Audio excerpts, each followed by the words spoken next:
People are fundamental to an organisation, and leadership capability and the quality of leadership capability is critically important. What it means is that the organisation, when it looks at all the new value propositions that it has and the ways in which it has to deliver those value propositions to the internal customers or to the external customers, and to generate the relevant revenues or contain the expenses, they may feel there's a deficiency in the leadership capability, and that's a very valid concern. Particularly in a very fast-changing world, and having the experience and the exposure of some of the challenges that the business is facing, or the ability to at least learn and having dealt with maybe a fast-changing environment. For me, the most important issue that boards and their senior leaders ought to be discussing are values and what kind of leaders they need for their organisation, and obviously that will be specific to the type of organisation that they're in. But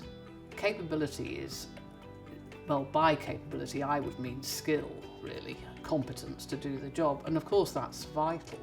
But if it's not mixed with, matched with and blended with a really strong commitment to a set of values and a belief and a way of sharing that with the organisation in a way that inspires people,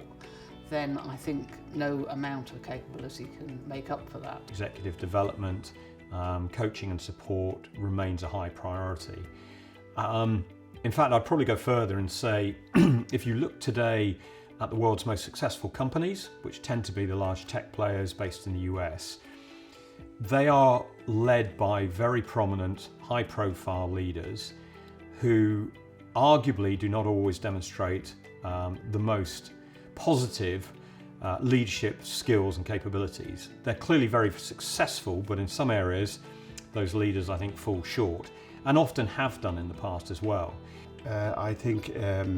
from a generational change point of view, you know, the younger you are, the more digitally native you are, and that's transforming, so that the leaders of the future are going to need to have a lot of the skills to adapt to the new capabilities that are required, and you know, to be digitally savvy and all those type of things. It's also looking more broadly at what is the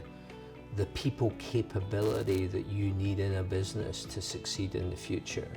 And what then are the building blocks of how you develop that people capability?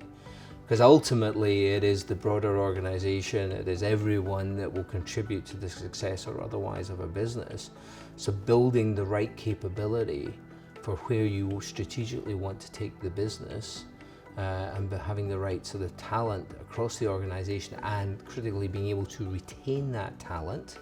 by creating the opportunities for individuals to develop and to gain the relevant experience within the business, I think are important areas, and where I think the board can contribute. It can ask the right questions,